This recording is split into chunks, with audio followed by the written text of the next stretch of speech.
Fala rapaziada, tudo bem com vocês? Iniciando mais um vídeo. Então, né, mano, eu vou ensinar aqui como abaixar o GTA San Andreas no Android, tá?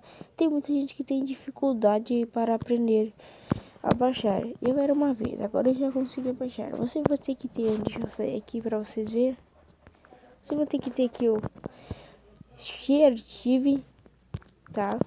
Abaixei ele na Play Store, de graça, não paga nada. Vocês vão ter que abaixar um GTA aí, tipo assim, por exemplo, você vem aqui no YouTube, pesquisa aqui, GTA San Andreas Lite. Você pesquisa assim, aqui vai estar o Android Game. Você vai ter que ver sua GPU, entendeu? Então, a minha GPU é Marley. Se a sua depende da sua GPU, né? Ó, você vai ter que abaixar você entra aqui no link do canal do Android Game.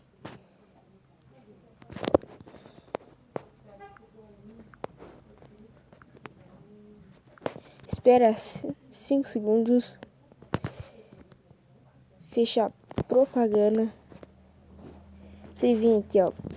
Você abaixa aqui o APK e a data, tá? Você abaixando esses dois, depois que vocês terminarem de abaixar, você vem aqui no ShareTV, vem aqui o meu, eu já tenho, né? Eu vou vir aqui na minha pasta. Você vai aparecer esses dois arquivos aqui para vocês. O que vocês vão fazer? Vocês vão segurar aqui, solta. Vocês vão, opa, vocês só vão dar um clique aqui nesse arquivo aqui, ó. Vocês só dão um clique, extrair aqui.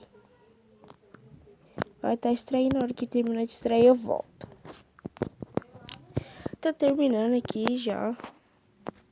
Tá extraindo aqui, tá terminando.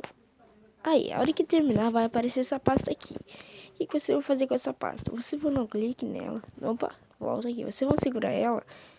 Dá um clique aqui nessa pastinha aqui do lado. E segura ela e bota aqui em recortar.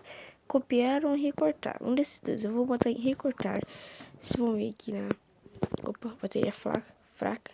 Vocês vão apertar aqui em cima. Voltar. Vem aqui na Android. Data.